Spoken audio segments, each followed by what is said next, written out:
Bon. Donc il y a des événements rares, on voit la répétition de certains nombres, on voit la répétition. Je crois que ça n'a aucun intérêt. Je le dis très franchement, je crois que cette synchronicité mécanique, c'est comme une sorte de jeu de la nature pour assurer sa cohérence. Un point, c'est tout. Il n'y a pas l'affectivité qui intervient. Il n'y a pas la...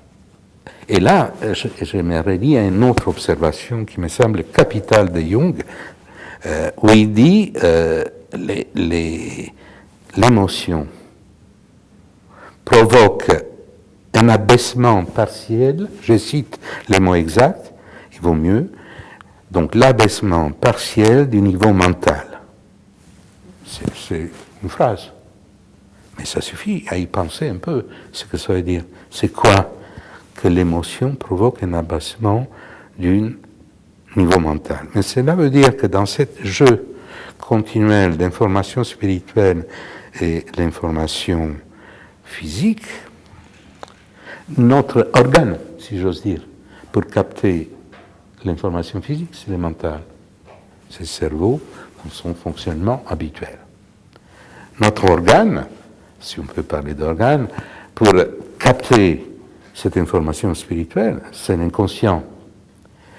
Donc, entre les deux, confrontés, il y a interférence. Et l'exemple célèbre, le plus célèbre de synchronicité, qui est donné par Jung lui-même, avec les scarabées qui apparaît juste quand il parlait de ça avec une patiente, c'est de cet ordre-là qui n'est pas mécanique. C'est-à-dire, c'était lié à une expérience, l'affectivité, l'émotion, là aussi les mots sont ambigus, je dirais sentiment, plutôt que les émotions. Il y a une grande différence entre les émotions et les sentiments. Les travaux de Damasio ont montré clairement que les sentiments, c'est notre ordre de réalité de notre fonctionnement psychique, et même physiologique, que les niveaux des émotions. Mais peu importe les noms, Jung a dit émotion, je dirais sentiments.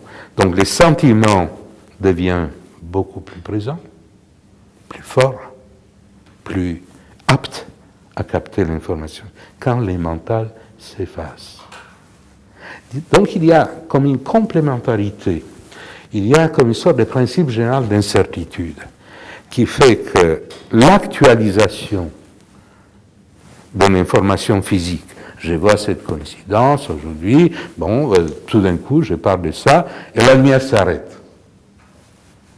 Ça, je dirais, c'est pas très intéressant. Parce que, bon, la lumière s'arrête, bon, très bien, il faut appeler l'électricien, il va trouver une solution. Mais, si dans notre discussion, il y a une image qui se présente, il y a un symbole qui se présente, qui donne sens à notre vie, alors là, c'est complètement autre chose.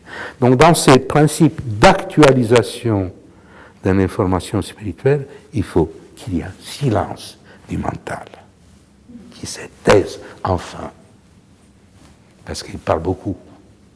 Hein, notre ami Pierre Solier, je me souviens très bien, on a eu des discussions énormes sur ça, parce qu'il était parmi les premiers membres fondateurs du Centre international de recherche transdisciplinaire. Il m'a adressé la lettre d'acceptation, il m'a dit « les tâter », de tiers inclus, j'aimerais en tâter. J'oublierai jamais ces mots, parce que c'est goûter ces choses-là.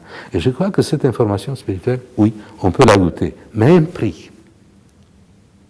Accepter cet effacement du mental. Ou réciproquement, s'il y a actualisation de l'information physique, il faut qu'il y ait potentialisation, en langage de Pascal, de l'information spirituelle.